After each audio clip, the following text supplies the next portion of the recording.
Instituto Nacional de Antropología e Historia. Secretaría de Cultura. Gobierno de México.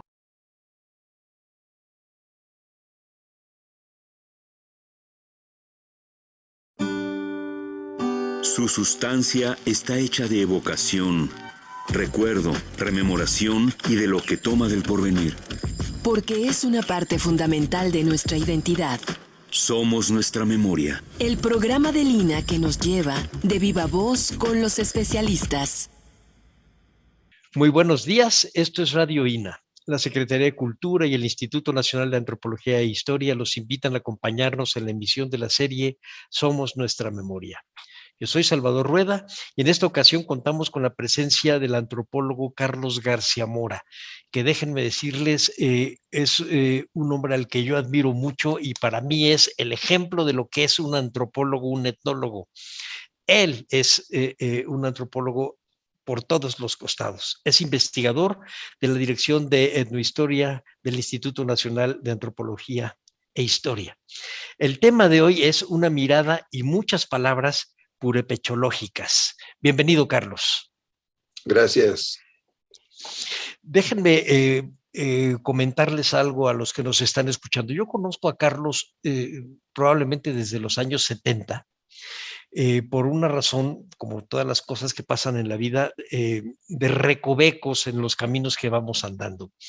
Él tiene ya mucho tiempo que se dedica, acaba de cumplir 25 años el seminario de estudios purépechas, pero cuando yo lo conocí, yo estaba trabajando con Laura Espejel a los zapatistas de la zona de la Tierra Fría y él publicó un libro sobre Chalco y sobre los títulos primordiales de alguna de estas regiones de la zona de Chalco. Y yo siempre pensé que él era especialista en Chalco y que se dedicaba, como muchos de nosotros, durante muchos años en Chalco, y cuando parpadeo, él ya está metido con los purépechas hasta el tuétano. Entonces, eso me hizo ver que en realidad el horizonte de intereses y de inquietudes de Carlos García Mora es de 180 grados.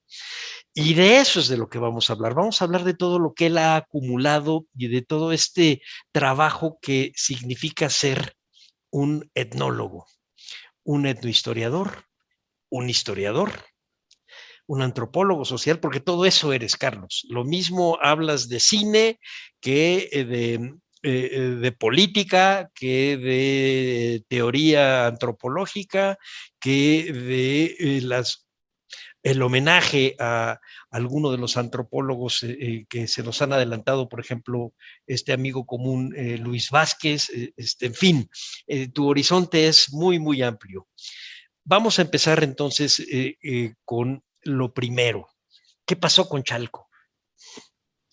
Bueno, Chalco es un viejo amor que no olvido, pero que tuve que olvidar. Como otros antropólogos, la dispersión me estaba ahorcando, metiéndome en muchísimas cosas. Fue necesario tomar una decisión. O me concentro en algo o no voy a terminar haciendo todo o nada. Esto es algo que nos sucede a todos los investigadores, como tú y yo lo sabemos. Entonces, también la vida, en la vida no decide uno todo, hay una cosa que hay que decir. Son las oportunidades de trabajo. Al principio, que es uno muy jovencito, pues no decide los temas, simplemente estás buscando trabajo, ingresas a un centro de trabajo de investigación, hacer lo que te piden que hagas ahí. Ya solamente nosotros en nuestra generación, tuya y la mía, tuvimos todavía la oportunidad de alcanzar plaza dentro de nuestra institución, y eso ya nos dio la tranquilidad para planear nuestra vida a más largo plazo. Fuimos afortunados en nuestra generación debido a esa circunstancia. Y entonces yo había empezado mi trabajo y lo de Chalco fue algo, es muy, muy, muy viejo. Como cuando éramos estudiantes, Ya olvidé la circunstancia por la cual tomamos el trenecito que iba a Mecameca, precioso, un viaje precioso. De esos trencitos rancheros que se iban parando en cada ranchería, y hasta nos podíamos bajar a tomar un atole, no, maravilloso, y se subían viejos a cantar corridos de la región. Y fuimos a Mecameca, y de ahí seguimos por diferentes circunstancias llegamos a Juchitepec, ahí nos quedamos un tiempo, y después tuve la ambición de hacer un gran trabajo sobre Chalco-Mecameca, un trabajo etnohistórico sobre Chalco-Mecameca. La cantidad de información disponible sobre Chalco es impresionante. O sea, es para una vida. Yo lo recorrí todo, recolectando mazorcas de maíz para ver las razas que se cultivaban en la región. Entonces fue una decisión difícil, pero cuando yo hice mi tesis, había tenido que aprovechar la oportunidad, todavía no tenía la plaza y tenía un poco la preocupación pues de tener una manutención segura, y salió la oportunidad de ingresar a un seminario de estudios sobre la región purépecha, que echó a andar Guillermo Bonfil Batalla. Y ahí empecé justamente el próximo año cumplo 50 años de haber llegado a Charapan, el pueblo al que le he dedicado ya el resto de mi vida casi, aunque he hecho otras cosas. Es un pueblo de la sierra. Entonces, cuando estaba yo en la dispersión, yo había regresado a Chalco cuando tuve oportunidad de ingresar a la dirección de mi historia, a la entonces departamento de mi historia. Y sin embargo, pues me estaba dispersando. Entonces yo dije, bueno, ya estoy metido en demasiadas cosas. Voy a regresar a donde empezó todo respecto de donde me hice antropólogo, donde nací como antropólogo, fue en Charapan, en el pueblo purépecha de la Sierra de Michoacán. Pero fue una decisión súper difícil, Carlos, porque la cantidad de material que hay en Chalco y de historia continua que hay en Chalco, yo leía, me acuerdo haber leído, si no estoy mal, fue a principios de los 80, cuando publicaste ese librito sobre Chalco y Amecameca y esta región,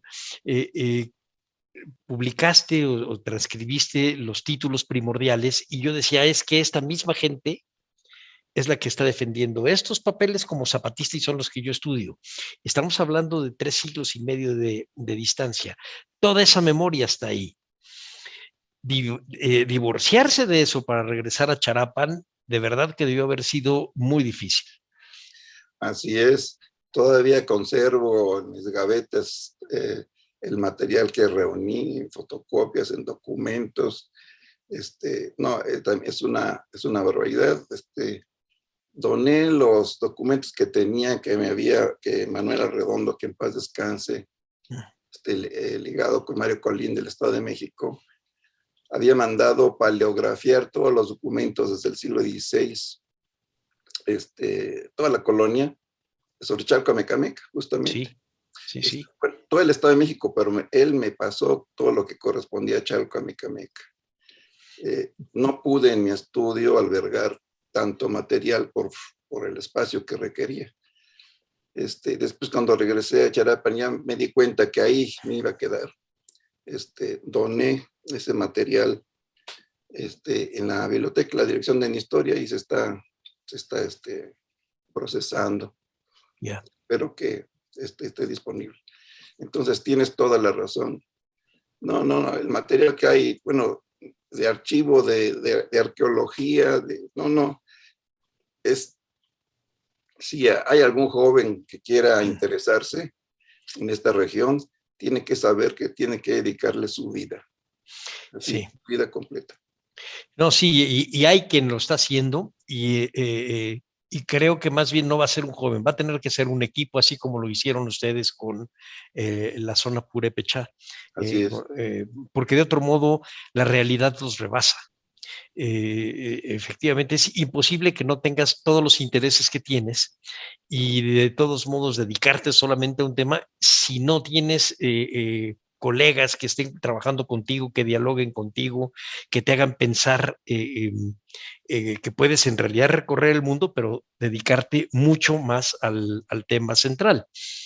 En el caso de Charapan, tienes un libro que tiene las fotografías, cerca de 120 fotografías, si no estoy mal, eh, de lo que ustedes sacaron entre 1973 y 74, es decir, efectivamente hace 50 años, en donde sale Catalina, tu esposa, sales tú muy jovencitos los dos, y un Charapan que a lo mejor ya no es el de hoy. Platícanos un poco de este material y por qué decidiste publicarlo, Carlos.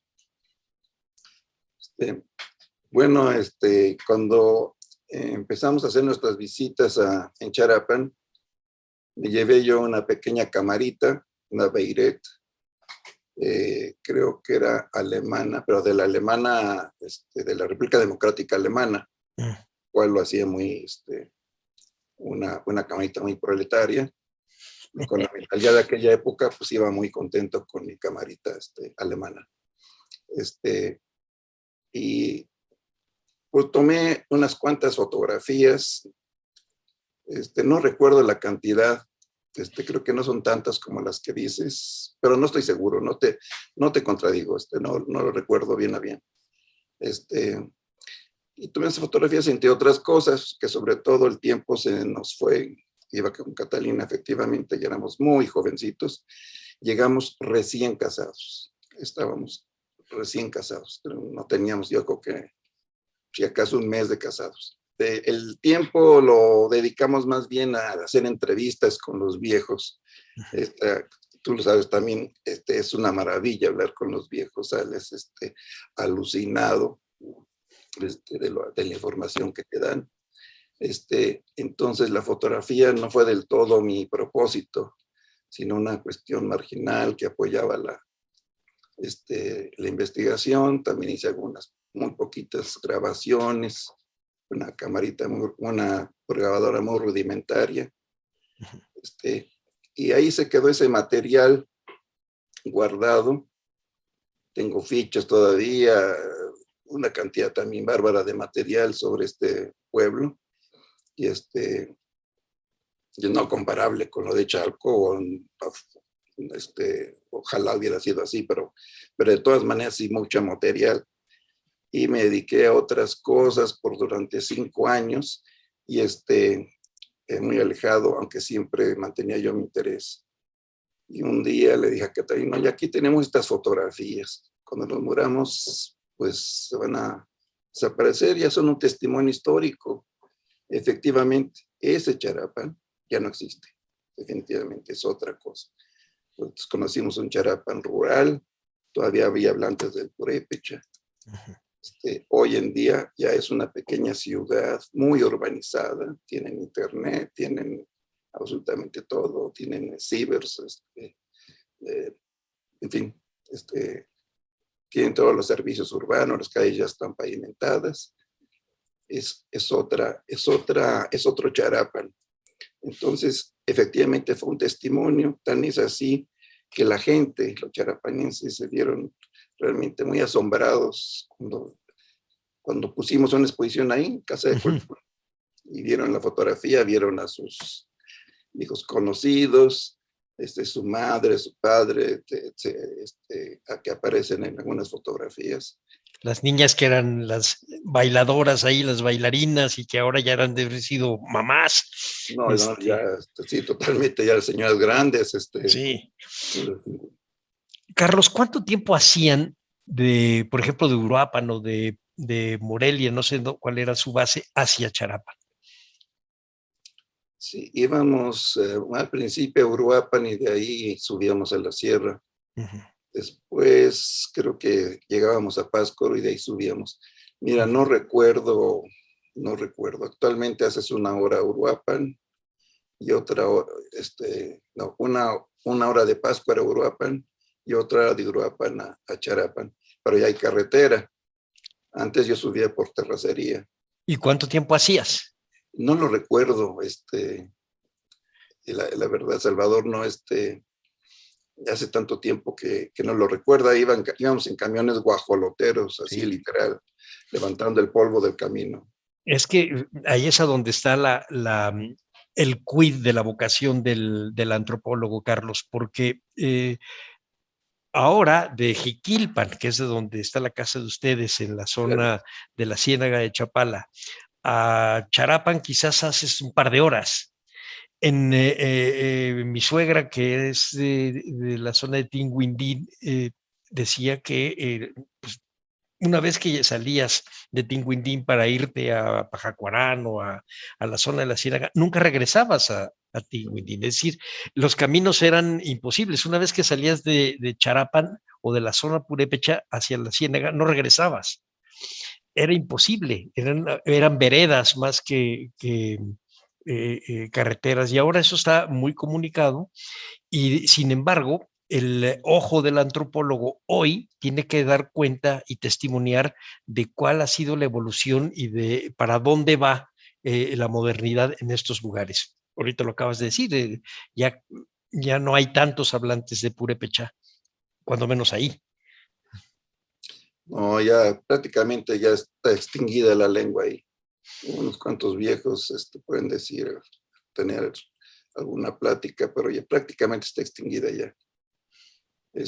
Y acabas de decir algo muy importante, Salvador. Yo sí considero que los antropólogos lo que hacemos es dar un testimonio.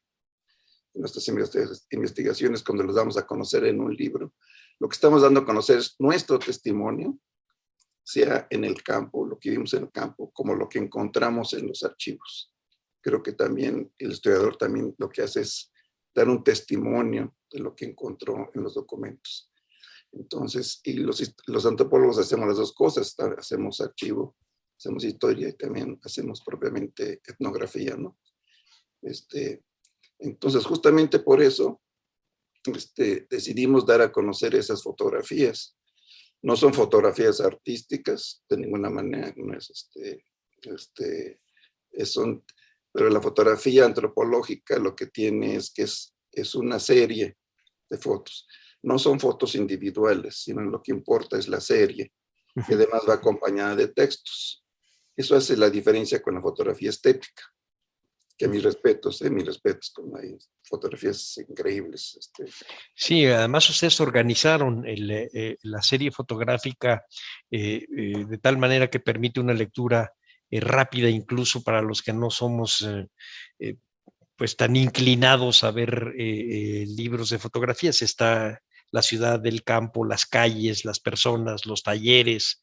Y sí te puedo decir que la diferencia entre las fotografías que ustedes tomaron en aquella época de las fotografías que seguramente turismo pudo haber tomado en la zona de San Juan y de Pátzcuaro, es que ustedes atendieron al detalle. Yo recuerdo haber visto 2 o 3 fotografías de este libro que me gustaron mucho porque son los entornos de trabajo de la gente o de los entornos de vida cotidiana de la gente. Hay una de un trabajador en donde hay un torno atrás, hay es como un herrero, hay por ahí un carpintero, está una señora sentada donde están estas vigas labradas de las trojes purépechas, en fin, buscaron el detalle, buscaron que la fotografía de la persona tuviese que ver con su vida cotidiana.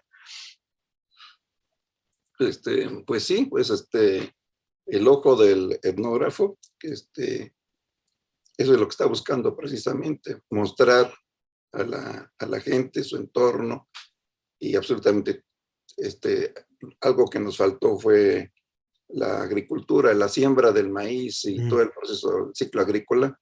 Solamente de lejos están unas 1000 fotografiadas, que ya no existen, por cierto. Ya fueron invadidas por la mancha urbana. Y justo lo que acabo de decir, de eso se trata precisamente la etnografía. No se diga cuando se trata de fotografiar una fiesta, la fiesta patronal, que es el caso de este libro que estamos viendo. Pues tratamos en la medida de lo posible dar unos chispazos de lo que fue la fiesta. Y no está... Cuando una fiesta es una cosa muy compleja. Realmente fotografiar una fiesta es muy difícil para una sola persona. Hay que llevar, en ese entonces había que llevar muchos rollos. Nosotros no teníamos dinero para comprar tantos rollos, llevábamos muy pocos rollos. Entonces, la decisión de tomar la foto tenía que ser muy selectiva. Eso hace particularmente valioso los documentos, porque entonces no había fotografía en el pueblo. Ahora vas a una fiesta en Charapan y todo el mundo saca su celular. Claro. Entonces tomas una foto y hay 20 celulares grabando la fiesta, ¿no? No, entonces no existían grabadoras ahí tampoco, ni cámaras, no había fotógrafos, ahora hay todos fotógrafos profesionales, en fin, es otra cosa. Entonces yo veía el valor histórico que tenían estas imágenes y nadando contra marea, lo llevamos a cabo. Fue un trabajo bárbaro, como siempre, tú lo sabes. Todo el libro tiene atrás un trabajo muy grande que el lector no percibe, ¿no? Y de eso se trata, de que no lo perciba. Para que sea un libro asimilable, se trata de que no perciba eso. Sí, claro, o que lea las fotografías y que se imagine lo que está detrás de la cámara y cómo lo estabas viendo, por qué estás apuntando a ciertos aspectos y a ciertos aspectos no. Yo te puedo decir, hay dos cosas que me llamaron mucho la atención. Las fotografías de los Cristos, por ejemplo, están las imágenes de los Cristos, me imagino que de caña, muy michoacanos, pero también están de esta ceremonia de la pasión con un actor o un alguien que tiene sí, como le llamas cuando hicieron una manda, es decir, con alguien que está pagando la manda, pero no, se ponían una lastimada tremenda, de verdad se parece a los del Cristos de Caña. Y en la manera como ustedes lo toman, hay un momento en donde no sabes cuál es el que está vivo y cuál no. Y bueno, puede ser, respecto de las imágenes, que tomamos varias fotografías de las imágenes religiosas, son imágenes que tienen carguero, que es algo similar a los mayordomos en otras partes del país. Es lo mismo, tienen una función similar, nada más que ahí se les llama cargueros. Es decir, tienen la carga de... Exacto, tienen la carga de cuidar la imagen en su casa, hacen una capilla especial donde guardan la imagen. Y entonces detrás de esa imagen pues hay toda una organización social. Los cargueros no son ellos solos, está el carguero y su esposa, por eso se llaman cargueros, y está toda la familia, toda la parentela que interviene para ayudar a llevar a cabo la fiesta que le corresponde hacer al carguero. Entonces, pues hay mucho detrás de esas imágenes. Entonces son imágenes un tanto simbólicas, en que mi interés no es tanto la imagen como obra artística de ninguna manera, sino lo que está detrás de eso, ¿no? Sí, como un testimonio.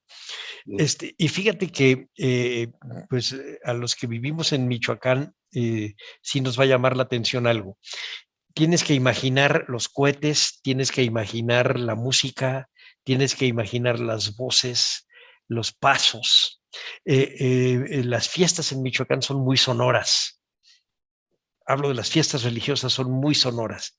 Me imagino que estas que ustedes fotografiaron, por ahí vas a tener alguna grabación.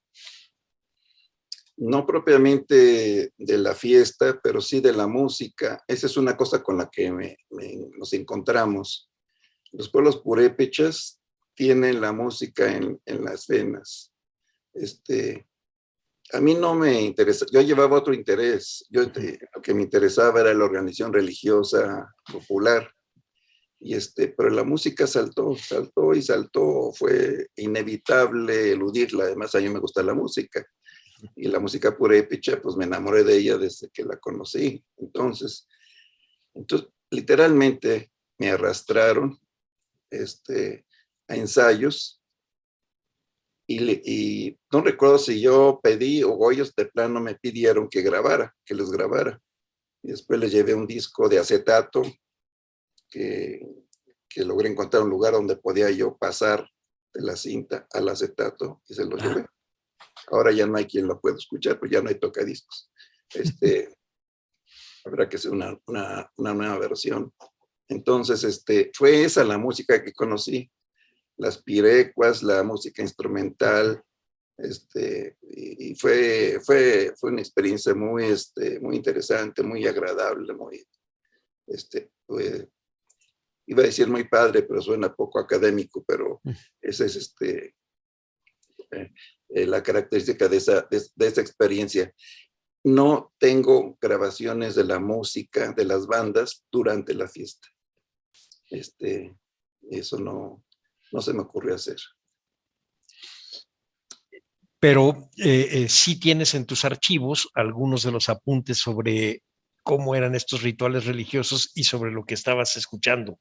Y tiene que ver con los archivos de los que nos estabas hablando hace un rato. Es decir, todo este bagaje que va uno acumulando, sobre todo los antropólogos que salen a campo, todo este bagaje que van acumulando y que se llenan tus cajones y tus gavetas de material, y que hay que ordenar y que son parte de la realidad, dibujan una realidad. Sí, así es. Y bueno, también queda en la memoria, mientras uno vive. O sea, tú lo que acabas de decir, los sonidos, los olores, lo que se oye, los rostros, esos se te quedan. Y a la hora de escribir, pues escribes con eso en la memoria. Claro, Carlos, simplemente el olor a la leña, están cocinando con leña en la fiesta, preparan las comidas para la gente que está yendo a las casas del carguero, y el olor de la leña, el olor del maíz que está hirviendo o de los frijoles, etcétera, ese tipo de cosas se te quedan en la memoria y después es muy difícil escribirlos si no armas todo el mundo alrededor. Pero se quedan, está en tu gaveta. Ahí está. Así es. Bueno, y qué mayor lujo que sentarse junto a una anciana en el comal y esté torteando la masa de maíz y haciendo tortilla. Bueno, no nomás anciana, El sentarse ahí a un lado de los que están haciendo tortillas y echándolos al comal es un lujo, mano. Entonces, ahora sí que del comal a la mesa, bueno, Sí, no a la señora. mesa, a las manos, porque en aquella época no se usaban las mesas. Pues es un lujo que no lo cambias por nada. Sí. Lo prefieres a irte a un restaurante de 5 estrellas, nada como estar ahí en una de esas sillitas chaparritas que se usaban antes. Que rechinan. Que rechinan, sí. No, pues no se compara. Y estar dentro de la cocina, además, las cocinas purépechas son todo un mundo. Es un mundo femenino. Sí. A ti te dejan entrar cuando te invitan a comer algo. Si no, bueno, tú sientes ¿qué hace usted aquí? ¿No? Aquí es para mujeres. Ahí son los chismes, ahí pasan muchas cosas entre mujeres nada más. Sí. Entonces, estar ahí en ese ambiente, ver el humo que se levanta, todo lo que acabas de decir, efectivamente. Y eso no lo describes en el libro, pero está en tu pluma cuando estás escribiendo. Y en las fotos, Carlos, esa parte te la puedes imaginar porque estás viendo el comal, estás viendo a las mujeres, estás viendo la leña, estás viendo el fuego. Entonces hay que saber leer las fotografías que ustedes hacen. Tienes absolutamente toda la razón. Muchos fotógrafos lo dicen, hay que leer, que cada fotografía es una historia. Bueno, hay una cosa, nosotros antropólogos no somos fotógrafos, tomamos fotografía. Entonces, todo lo que es la teoría de la fotografía, pues a veces, de vez en cuando, lee uno algo al respecto, pero realmente no somos fotógrafos. Procura uno de hacerlo lo mejor posible, pero no es uno fotógrafo. La fotografía es algo que te acompaña. Pero tienes toda la razón, tienes absolutamente la razón. En el libro hay una historia, se revela cómo trabaja el antropólogo, se revela cómo llegamos al pueblo, Sí. cómo fuimos llegando al pueblo, cómo estuvimos en el pueblo, cómo era el pueblo, cuál era el ambiente. Entonces, el trabajo del antropólogo, cómo se lleva a cabo, está reflejado ahí, y está reflejado el pueblo. Entonces, efectivamente, ves tú la serie de fotografías y te estás imaginando todo lo que hay detrás.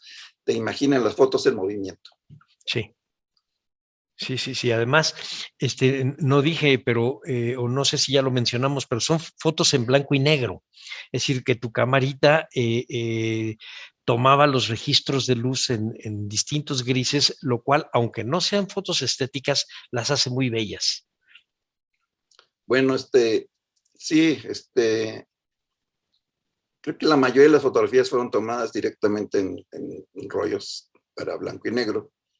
Llevaba en esa época, se empezaron a salir unos rollos para hacer transparencias a color. Algunas transparencias están pues a color y algunas fotografías están ya en color.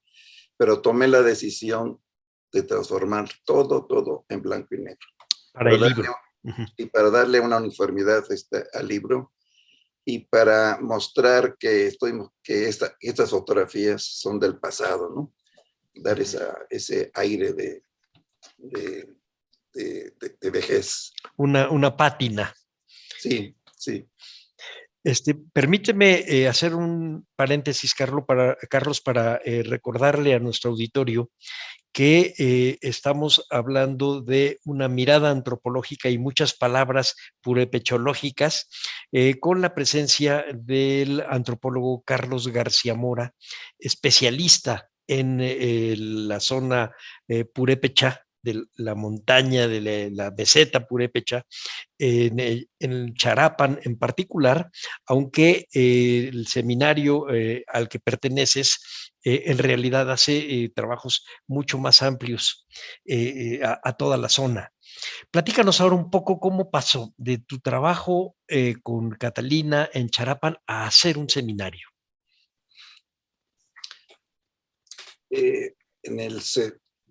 No recuerdo bien el año cuando empezó, pero fue hace 25 años. No había la cantidad de investigadores purépechólogos que hay ahora. Y entonces faltaba un lugar donde juntarnos, aquellos que sí estábamos ya trabajando en la región, para discutir nuestros trabajos. Esa era la idea, de discutir trabajos inéditos y también publicados que iban saliendo. Entonces, Carlos Paredes Martínez, un colega que vive actualmente en Morelia, y yo platicamos sobre la idea. Nos entusiasmó la idea y fuimos a Pátzcuaro y nos comunicamos con la persona que estaba encargada de lo que ella es de lo que era el antiguo colegio jesuita. Okay. Ahí había actividades culturales, básicamente, y le pedimos autorización para reunirnos ahí, y sí, nos la dio, y hemos tenido un apoyo completo desde entonces, aunque han cambiado los directivos del lugar, siempre hemos contado con su apoyo. Nos prestan un salón muy grande, actualmente pues ya tienen hasta sonido, hay muchas prestaciones que no había entonces, y hicimos la convocatoria. Debo confesar que yo no esperaba la respuesta que se dio. Yo pensé que esto iba a durar un par de meses, que en ese par de meses iban a acabar los trabajos disponibles para discutir. E incluso yo en una reunión lo dije, bueno, pues ya cumplimos nuestra función. Y se opusieron. Se levantaron varias manos diciendo, no, yo tengo trabajos que me gustaría proponer. No ha parado de entonces la proposición de trabajos para discutir. Entonces han sido 25 años de una cantidad de ponencias que se han presentado y de comentarios que se han hecho al respecto, que me han dejado con el tiempo asombrado.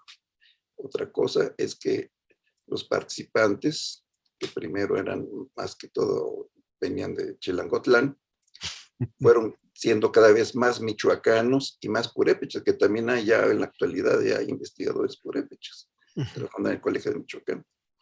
Sí, además se volvió interinstitucional, ¿verdad? Entró la universidad, entró el Colegio de Michoacán, el INA.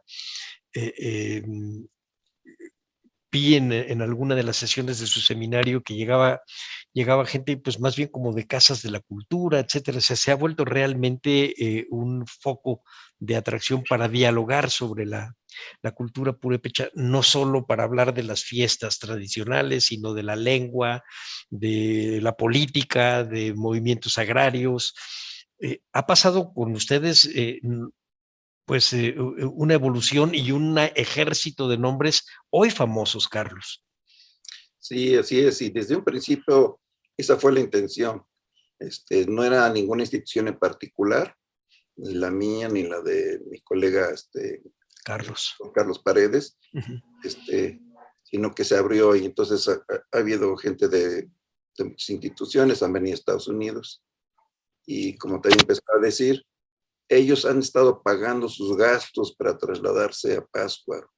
Nosotros no tenemos ni un solo centavo, no tenemos presupuesto ni apoyo institucional, ninguna manera de pagarle sus gastos. Y ellos, por interés personal, asisten pagando sus gastos. Eso nos ha hecho ver el entusiasmo que causó la idea y que sigue causando. Otra idea que tenemos desde un principio es que no fuera nada más de turish, como se les llaman ahí a los no purépechas, sino que también incluyera intelectuales purépechas, tuvieran título profesional o no, pero que también, sí, entonces, y sí, también lo logramos, y entonces participan, ahora ya también hay investigadores, al principio eran pues intelectuales, ¿no? Sobre todo maestros. Maestros, sí. Sí. Pero fíjate, ahí estuvo, pues me puedes desmentir o ayudar a meter más nombres, pero ahí han estado bueno, Catalina y tú, Carlos Paredes, alguna vez estuvo Rodrigo Martínez, Marta Terán, Aida Castilleja, que regresa a sus querencias michoacanas. En el video que tienes de los 25 años, pues estamos viendo casi una veintena de personas que están o presentando o escuchando lo que ustedes están diciendo. Es decir, hay mucho interés y mucha manera ya de difundir lo que antes se quedaba a veces en un artículo, en una ponencia, en alguna revista. Recuerdo que ahora en los 25 años se quejaban un poco de que había mucho material que no se había publicado y alguien levantó la mano y dice, no, es que sí se ha publicado. Y entonces en realidad están teniendo lectores por lugares donde ustedes no lo saben. Sí, bueno, lo que se hizo referencia fue a que los comentarios se perdieron en él. Sí, sí, es verdad, eso decías. No se grabaron, y algunos comentaristas llevaron sus comentarios por escrito, pero no hubo nadie quien se lo solicitara para acumular un archivo con esos comentarios. Sí, cierto, eso es verdad, eso fue lo que comentaron. Pero a ver, Carlos, hay una parte que que quiero que me cuesta trabajo que la digas porque no te atrapo tan fácilmente, pero tú eres un antropólogo que hace antropología no solamente eh, eh, observando al mundo de los purépechas, eres un antropólogo que ha hecho antropología de los antropólogos y de los historiadores y de ti mismo. Eh, eh, Cuéntanos un poco cómo es tu trabajo intelectual, cuéntanos un poco de ti y de acercarnos hacia este mundo purépecha desde esta perspectiva de un antropólogo que es antropólogo de sí mismo. Bueno, yo sostengo que una vez que te inoculan la antropología, te, te cubre todo el cuerpo y tu mente, y te vuelves un antropólogo de tiempo completo. No hay fines de semana, no hay vacaciones, no importan las cuestiones administrativas, no importan los informes, no importa nada de eso. Lo que importa es la antropología. Y es inevitable que uno incluso haga antropología hasta de su propia familia. No lo escribe uno, pero la observa, se vuelve uno un observador. Entonces, igual con los antropólogos, las reuniones, los congresos, está uno haciendo antropología con la mirada, mirando su comportamiento, sus patrones, etcétera. Pero no hay que decirlo de una manera presuntuosa, ni mucho menos. Es simplemente un vicio profesional. No es que el antropólogo se ponga desde una nube mirando a los demás, no. El antropólogo sabe que forma parte de eso. Eso es muy importante, que forma parte de la sociedad de ese pueblo. Que participas de. Sí.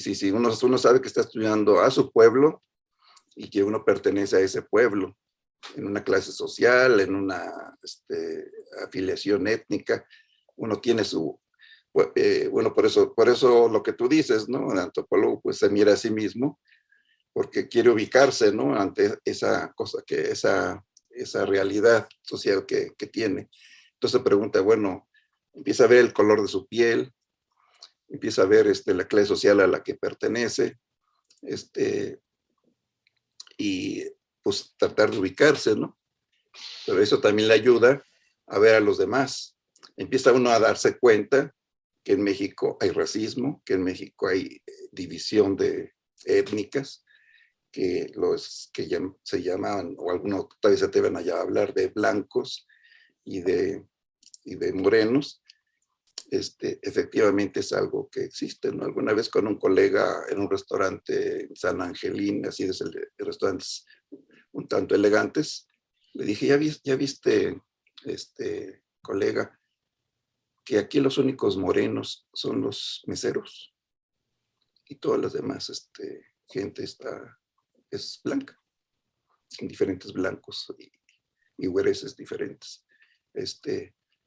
Bueno, ese es un ejemplo de cómo uno como antropólogo empieza a darse cuenta de esas cosas y empieza uno a mirarlas, ¿no? Y hacerse muy consciente de que esa escisión étnica y también clasista está muy, muy viva en nuestra sociedad, ¿no? Y sí, de repente pues, lo dice uno por escrito a veces. ¿Sí? Sí, bueno, tú lo dijiste por escrito. A ver, déjame ir con calma. Tú dices de una manera muy sencilla y debo decirlo muy humilde, que uno no debe ponerse por encima de nadie, sino tienes que ver las cosas. Pero déjeme decirle a quienes nos están escuchando que Carlos García Mora coordinó una obra de 15 tomos, que es el panorama histórico de la antropología en México.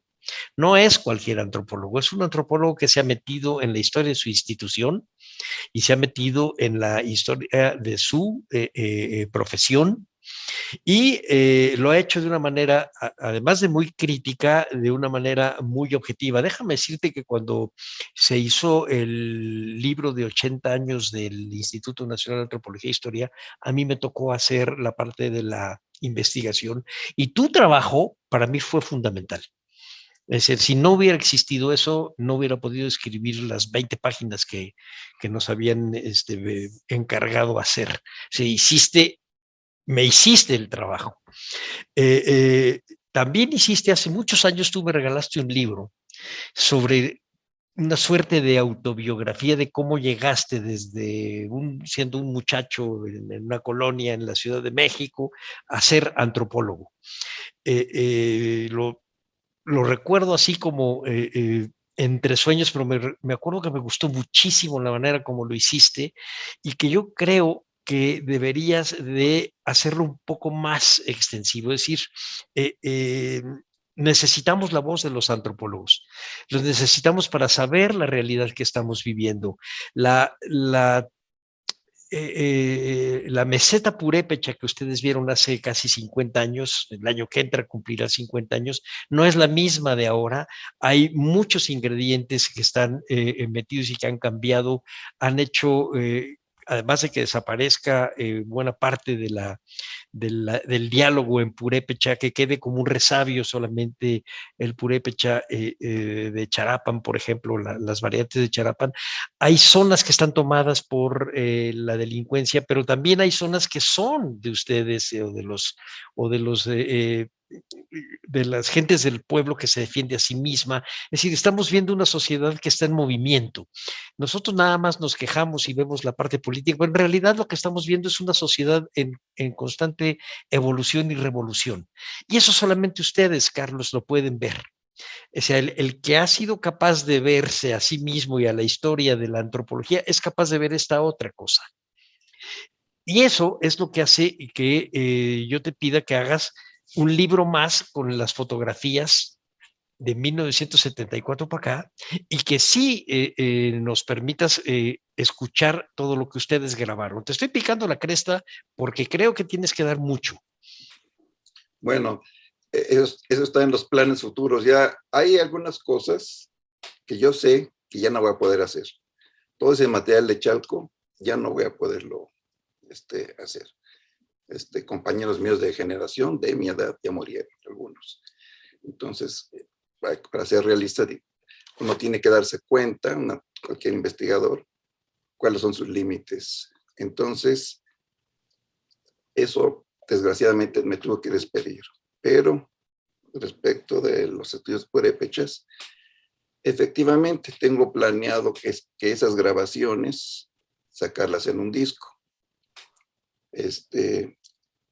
Respecto de fotografías más recientes, estoy tratando de proponer, y creo que se ha aprobado, una exposición en la Galería del Museo Nacional de Antropología. Okay. Fotografías de la fiesta de la Asunción en Charapan, hoy, bueno, en 2019.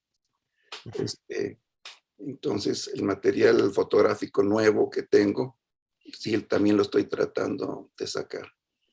Alguna vez, si me alcanza la vida, sacaré en bruto nuestras libretas de notas, así, en bruto.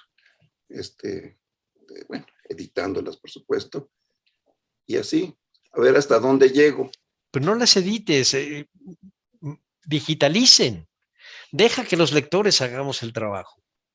Te estoy tratando de presionar, por supuesto, porque hace algunos años tú participaste en una obra colectiva que se llamó La quiebra política de la antropología social en México, y a lo que quiero llegar es a que no hay una quiebra de la antropología social. Necesitan hablar más. Pon ese material a disposición de la gente, que seamos los lectores los que trabajemos. Te estoy molestando, así que usted contésteme. Está sosteniendo que no hay tal quiebra. Yo digo que no. Ese es un tema que podemos discutir. Café de por medio o un buen vino de por medio. Porque pues había que verlo, ¿no? fue quiebra en su momento. Claro, en su momento fue bueno hacer ese, digamos, ese corte de caja, pero todo lo que me estás platicando ahorita sobre lo que pasó hace 50 años y como lo estás viendo ahora, es el mismo antropólogo que ha hecho estas otras cosas, no hay tal quiebra. Puede haber un poco de pesimismo, pero no va a haber quiebra mientras la sociedad esté exigiendo que ustedes la observen. Bueno, te estoy entendiendo que la sociedad sigue evolucionando y hay que seguirla observando, por supuesto. Exacto. Pero te voy a mandar un librito que saqué sobre justamente el momento de aquella quiebra. Ok. Donde ya hablo de actores en fin, que iba a ser la introducción del libro de la quiebra. Uh-huh. Por diferentes razones no se pudo incluir, y entonces ahora lo saqué en un librito que te voy a mandar. Nada más me manda a decir dónde, y te lo envío. Entonces, y yo lo voy a leer con mucho gusto. Y además te lo voy a comentar, porque voy a defender que no hay tal quiebra. Puede haber cambios en las metodologías, en arrepentimientos, en puntos de vista, etcétera. Pero el ojo del antropólogo es necesario. La opinión de los antropólogos son necesarias. Las opiniones de los antropólogos son urgentes. Sin ellas no vamos a poder hacer un dibujo real, un dibujo, aunque sea aproximado, de la realidad tan rara que tenemos los mexicanos, que va, como decíamos hace un rato con lo de Chalco, desde el siglo XV quizá hasta el siglo XXI. Sin eso no lo vamos a poder hacer. Bueno, estás proponiendo una polémica muy interesante. Desde discutir qué entendemos ambos por quiebra. Sí. Pero me gusta, va a ser un buen agarrón. Claro, amigable, porque... Sí, claro. Sí, dime. No, es que lo que te quiero decir es lo que debemos procurar es convencer que para hacer un buen proyecto de futuro en México hay que escuchar a los antropólogos, hay que escucharlos bien, hay que escuchar lo que han estudiado, lo que han visto, lo que oyen, lo que sienten que va para adelante, lo que viene detrás, que la voz de los antropólogos tiene que estar en la primera fila y no en la última fila. Bueno, también como hay que escuchar a los sociólogos, a los economistas, sí, es verdad. A los historiadores. Tampoco hay que tomar la posición de que el gremio antropológico tiene que estar en la... Sí. Sí, porque entonces parecería una defensa del gremio desde el punto de vista político. Tienes razón. Eso me desagradaría, ¿no? Pero efectivamente uno ve muchas acciones políticas que se llevan en la actualidad y uno dice, es que no están tomando en cuenta esto y esto y esto, ¿no? Desde el punto de vista, el antropólogo se da cuenta, ¿no? Y bueno, pues algunos hacen por escrito sus observaciones, sí, constructivas o no, sobre lo que está sucediendo en el país, ¿no? Sí, y efectivamente no se trata de hacer una cosa gremialista, hay que incluso preguntarles a los médicos. Hace 50 años el médico que hubiera estado en Charapan, que probablemente tenía un consultorio o un dispensario, no es lo mismo que un especialista que ya llegó de la universidad y que seguramente está en la zona urbanizada de Charapan. Eso ha cambiado y hay que escucharlos, hay que ver cuáles son las enfermedades de antes, cuáles son las de ahora. En el tema de la guerra hay que llamar a los historiadores. Marta Terán ahí, por ejemplo, sería excelente para que nos explique la geografía de 1815 a 1821, porque es la misma de ahora. Y entonces hay cosas que podemos ir platicando y desbrozando y decirlo. Sí, no como un asunto gremialista, sino como, oigan, tenemos esto que hablar, tenemos que decirlo. Tú lo has dicho bien, lo has dicho bien, porque estamos ante esa situación, bueno, pues hay que afrontarla. Estoy de acuerdo contigo. con una diferencia. Yo lo estoy diciendo acá de este lado del radio y se lo estoy diciendo a quien considero uno de los mejores antropólogos de México. Entonces, sí te estoy pidiendo que levantes ahí manita. Sí, señor. Recuerda que yo soy etnólogo, no No antropólogo importa. social. Es Desgraciadamente ya no tenemos a Luis Vázquez entre nosotros, cierto. que sería, digamos, una de las personalidades que había que considerar para este tema en concreto, ¿no? Sí. Y bueno, los que van quedando, o los que vamos quedando, pues tenemos esa responsabilidad, ciertamente. Aunque yo soy etnólogo, yo hago etnología histórica. La actualidad me interesa desde el punto de vista político. Muy rara vez, pero sí lo he llegado a hacer, he escrito textos políticos, específicamente, ¿no?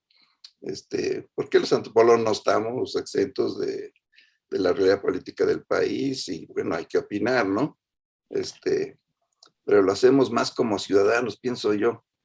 Aunque ya ahorita que lo acabo de decir, luego pensé, no es cierto. Sí, como ciudadanos, pero también mete uno la antropología. Sí, cierto. Las fotografías que estés tomando últimamente tienen que ver con eso. Tal vez. Tus notas tienen que ver con eso. Y esas fotografías y esas notas leídas, la siguiente generación, cuando no estemos ni tú ni yo, van a ser interpretadas de una manera seguramente muy sorprendente. Pero tiene que existir el ojo del antropólogo. Ciertamente, sí, es una cosa muy interesante. Cuando sale un libro, tanto de un historiador como un antropólogo, el libro se va. Es como un hijo, ¿no? Sí. Va y tiene su propia historia. Sí, cierto. Entonces los lectores, como bien dices, van a hacer su lectura y probablemente sería muy sorprendente para nosotros conocer esas lecturas que no habíamos imaginado. Te aseguro que sí. Un día nos vamos a reunir y te voy a decir qué leo yo de tus fotografías en el libro que tienes con las fotos que tienes con Catalina, pero también de ese otro librito de un poco autobiográfico. Yo te diría que lo que yo leo a lo mejor te va a sorprender la manera como me llega a mí. Sí, pues fíjate que ese librito que mencionas me gustó muchísimo. Esa fue iniciativa de nuestro colega Luis Barjau. Uh-huh. Él editó ese libro y él cubrió el gasto de ese pequeño librito con muy pocos ejemplares.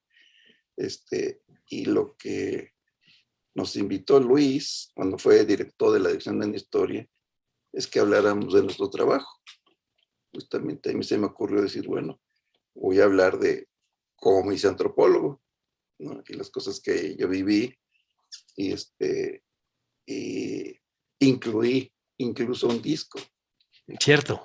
Las piezas musicales que yo oía desde niño. Es cierto. Y que ambientaban piezas musicales de películas gringas de aquella época. Sí, es cierto, no me acuerdo de eso. Me remiten a esa infancia. Y incluí una pieza de música purépecha que grabé en Charapan en 1974, que me remiten. Por eso le puse como título de la Verónica Ansúrez a la Sierra Purépecha, no recuerdo más que el título. Cierto. Yo crecí los primeros años de mi infancia más temprana en la Verónica Ansúrez. Entonces, por eso digo, del salto de ahí a la sierra, ¿no? Y esa fue pues un poco la idea. Y ese libro me encantó y me encantaría platicarlo contigo, por supuesto, aunque ya tiene mucho tiempo que salió. Sí, sí. ¿Y tú lo tienes? Yo tengo idea que me lo regaló Luis Barajau y lo tengo y lo leí y me gustó muchísimo. Me acuerdo haberme comunicado contigo para decirte que me había gustado mucho y ya no me acordaba del disco, pero efectivamente lo redondea de una manera muy especial y lo hace muy antropológico. No es el libro de alguien que está haciéndose un análisis psicológico, es un antropólogo viéndose a sí mismo. Totalmente de acuerdo. Y fíjate que el libro fue presentado en el restaurante, ¿cómo se llamaba? El Café Convento, en el barrio de La Conchita, en Ah, Coyoacán. sí, sí. Invitamos varios, 2 o 3 comentaristas, y me sorprendió su reacción. Es un libro buenísimo. Hay que decirle a Luis Barjau que debe de buscar el modo de reeditar. Sí. Bueno, es que un poco el chiste de ese librito era eso, que fueran poquitos ejemplares, y que ahí se quedara. A mí eso me pareció mágico. Sí. Y entonces me encantó. Y como tú acabas de decir, la reacción de los lectores a veces es sorprendente, ¿no? Nuestro colega Jesús Jauregui hasta lloró, Mira, según confesión del mismo, ¿no? José Luis Cubera también se conmovió, yo creo que porque pongo en la mesa, en ese pequeño librito, pues nuestra calidad, pues, de antropólogos, de historiadores, y lo que nos es más preciado. Ya estoy hablando desde el punto de vista ya emotivo, emocional, subjetivo. Ahí está puesto. Me tomé la libertad de dejar salir emociones. Sabes que en la academia, pues uno se pone muy, muy limitado, no deja uno sacar emociones, tiene que ser muy objetivo, muy frío, haciendo el análisis de tus datos. Pero aquí, pues Luis nos dio la libertad, y entonces me tomé la libertad de decir, bueno, pues ahora es tiempo de dejar salir emociones. ¿cómo no? Y eso provocó que estos comentaristas se sintieran aludidos. Sí, sí. Y me sorprendió. Sí, me sorprendió eso, de manera que lo que acabas de decir es muy cierto. No sabemos las reacciones de los lectores. Y en este libro en particular, que está hecho en primera persona, o sea, se conjuga en primera persona, tiene un valor muy particular, sobre todo para aquellos que vayan a querer ser antropólogos. Yo creo que vale la pena que algún día ese libro se conozca mejor. Hay que platicar eso con Luis Barjau. Hay que platicarlo con él, tal vez, hay que pensarlo. Tal vez la magia ya pasó y ya sería tiempo. Bueno, no lo podemos saber, pero ahí queda. Vamos a tratar de redondear. ¿Cómo ves el futuro de este seminario de los Cuanis? ¿Cómo ves el trabajo de ustedes digamos, a 10 años, Carlos? Bueno, no sé si vaya a alcanzar a vivir otros 10 años. A lo mejor. Sí, los vas a vivir, pero de todos modos, ¿cómo lo pensarías a 10 años? Mira, ya hay otra generación. En estos 25 años, si le hacemos caso a Jiménez Moreno, ya es una generación completa. Entonces, hay otra generación, gente nueva, que está haciendo trabajos muy buenos. Por la dinámica que tiene el seminario, parece ser que va a seguir trabajando, que va a seguir perdurando. Es muy difícil predecirlo porque pasan tantas cosas, uno no sabe, ¿no? Ya los coordinadores pues estamos muy cansados, quisiéramos soltar ya la batuta, pero no te dejan. Toda la gente quiere seguir en la discusión. Entonces, yo creo que va a seguir con temas muy novedosos. Va a seguir presentándose trabajos de medicina, se han presentado de medicina, de genética, de botánica, de agricultura, de antropología, de historia mucho, de lingüística, que lo ha hecho pues muy rico. Yo creo que va a continuar abriendo nuevas líneas, mostrando vertientes que no se habían visto en la purépechnología en años recientes. Eso es lo que se atisba que va a ocurrir. también debo decir que nos satisface mucho, que ha causado reacciones. Por ejemplo, entre los estudiosos purépechas, específicamente purépechas, armaron su propio seminario. De broma decíamos nosotros que eran los cuanis purépechas. Quisieron ellos decir, vamos a hacer nuestro propio seminario, ¿no? No voy a presumir que se debe a nosotros, pero yo creo que algo tuvo que ver, que se les mostró cómo trabajar para discutir las investigaciones, los estudios que se están haciendo, y que entonces tuvieron a bien emular la experiencia con su propia dinámica. Y tal vez también ha estimulado la investigación en este campo de estudio, ¿no? En la purépechología.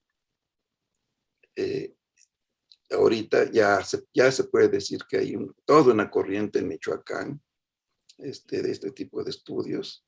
La cantidad de trabajos que se han producido desde que se inició este seminario es ya una montaña. Ya no puedes estar al día. Es ya imposible leer y estudiar tanto material como se produce, artículos y libros. Entonces, dada esa producción que no tiene visos de parar, el seminario sigue teniendo razón de ser. Sí, y fíjate, yo pienso que además va a haber ahí una línea de transculturalidad y van a empezar a ver los efectos de la cultura purépecha entre los migrantes a los Estados Unidos. Y cuando pase la segunda generación de esos migrantes, yo tengo un cuñado que está casado con una mujer de la zona de la cantera, ahí muy cerca de Charapan, viven en los Estados Unidos.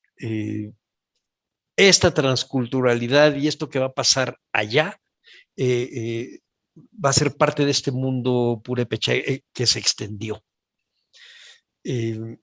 Hay que buscar la manera de estudiarlos, de tener métodos modernos, en fin, es cosa de que las nuevas generaciones lo van a discutir, pero lo que te puedo decir es que ya la meseta purépecha no solamente va a ser la región geográfica que ustedes vieron, la van a ver también del otro lado de la frontera. Tienes absolutamente la razón.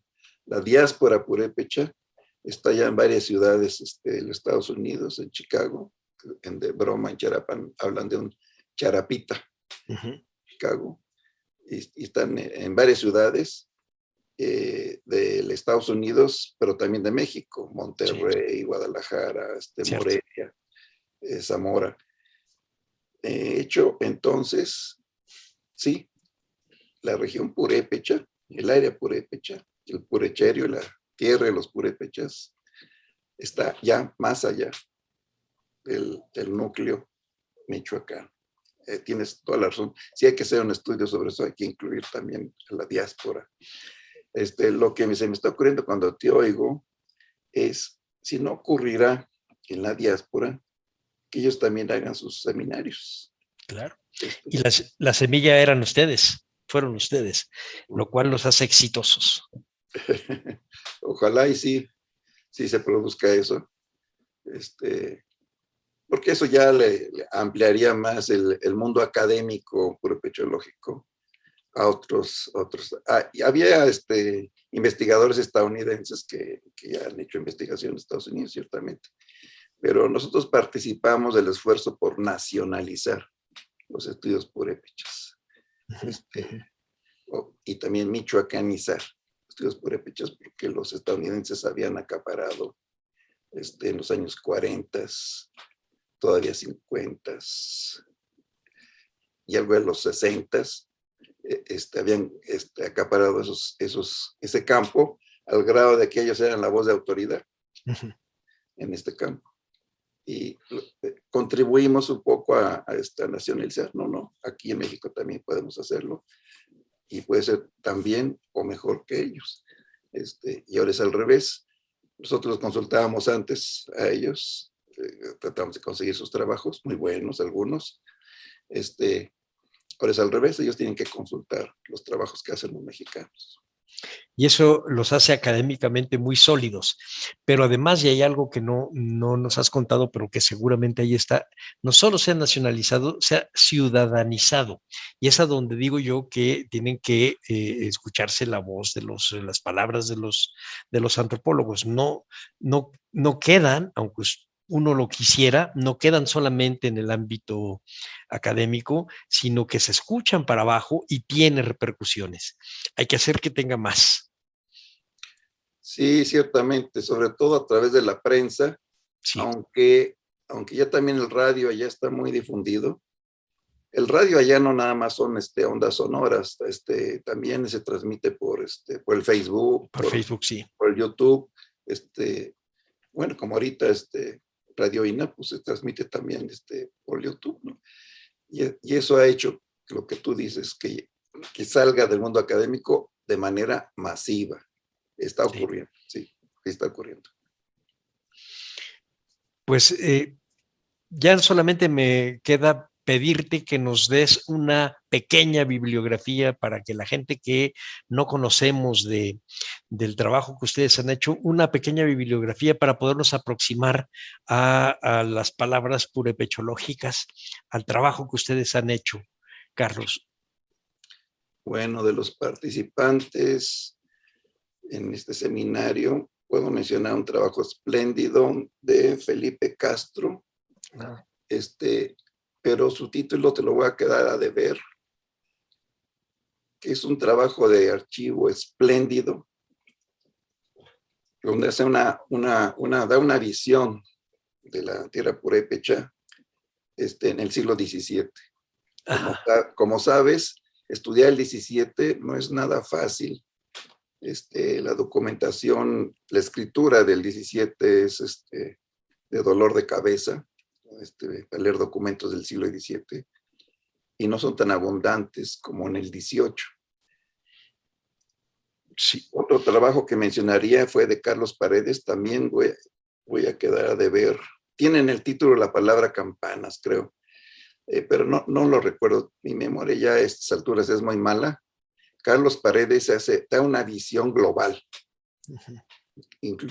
Hace una síntesis de arqueología, de historia, muy recomendable para quienes quieren ingresar al mundo de la purépechología. Con esos dos trabajos tendrían para empezar, porque como dije antes, la cantidad de trabajos que existen es una montaña ya. Así como el pico de Orizaba. Ya, si me permites, voy a dar por terminada este programa. Te agradezco muchísimo que nos hayas brindado este tiempo. Ha sido muy rico. Para mí ha sido, debo decirlo, me ponía nervioso, se los platicaba yo a Gaby y a Aldo. Platicar con Carlos García Mora no es cualquier cosa. Tú porque estás acostumbrado a hablarte a ti mismo, pero los que estamos viéndote por fuera, híjole, sí impone.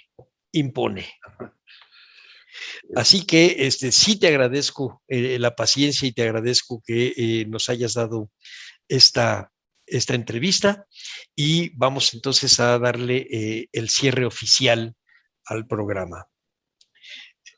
Así, a nombre de Radio INA, doy por terminada esta emisión que fue posible por la generosa participación de Carlos García Mora, etnólogo. Gracias a nuestros escuchas por su atención. Les sugerimos consultar más de nuestra producción a través de radio.ina.gov.mx y de nuestras distintas plataformas digitales en YouTube y Spotify. En la producción, la Coordinación Nacional de Difusión a través de la Dirección de Producción Audiovisual con Ana Galicia y la Subdirección de Radio INA con Gabriela Marentes al frente. En la realización y grabación, Eva Nivaldo Morales. En la edición, Rubén Martínez. En el apoyo, Marta Hernández, Paula Bedoy y Jerónimo Cuevas. Yo soy Salvador Rueda. Hasta la próxima.